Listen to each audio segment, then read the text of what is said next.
Kung kami ay traditional na politiko at gusto lang namin ma-secure yung posisyon namin by 2028, the easiest vote would be abstain. At alam naman ng lahat, kami ang isa sa pinakamaingay na kritiko ng administration. So that is why maraming nagulat at sinasabi nga nila na ay nag-traitor ka. Kasi hindi ko masisisi yung mga tao na iisipin dahil maingay ka against the administration, automatically DDS ka. Binato pa ako, bumoto ng yes yan dahil may maleta at merong 20 million. So, by logic na lang, bakit ako bibigyan ng 20 million kung ako ang isa sa pinakamaingay na kritiko at binabakbak ko talaga administration? Second, yung maleta, di pa naman ako congressman nung nangyari yung flood control, yung mali-maletang pera. So, walang basis, di ba? We voted yes because we believe there are questions that the Vice President must answer. And this is an opportunity for the Vice President to answer all these Lagot allegations ka and pag questions. naging presidente si Sara.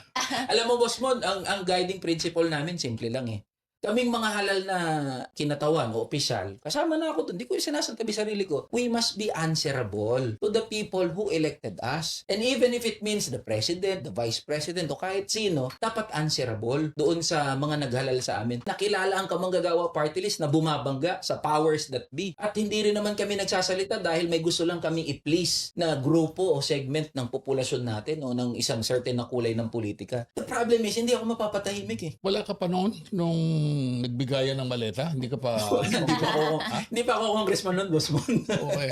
This is an opportunity for the Vice President to answer all these allegations. At ito nga binabanggit namin dun sa mga DDS. Ayaw ba nila yun? Na magkaroon ng oportunidad o tsansa ang pangalawang Pangulo na linisin yung kanyang pangalan at mapasinungalingan yung lahat ng aligasyon na ibinabato sa kanya. At hindi naman either or yan eh. Kasi sasabihin nila, bakit kesyo ang ingay nyo kay Vice President tapos sa mga congressman at sa mga Yung mga nakakuha daw ng maleta. sa flood control.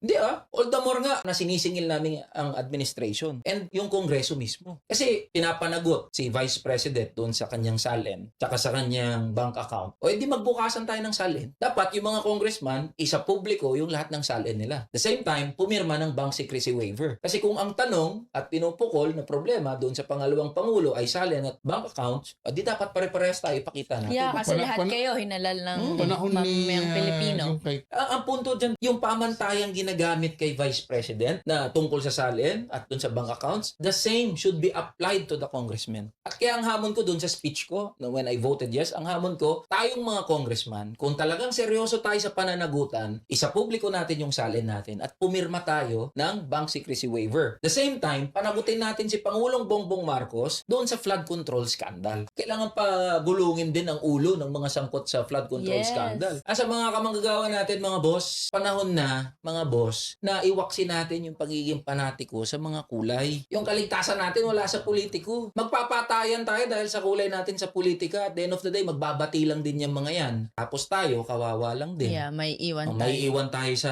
gilid-gilid. So, mga boss, tuloy ang laban natin. Walang dapat katakutan, especially kung pinaglalaban natin para sa kabutihan ng mga manggagawa at ordinaryong Pilipino. Tara na, kamanggagawa.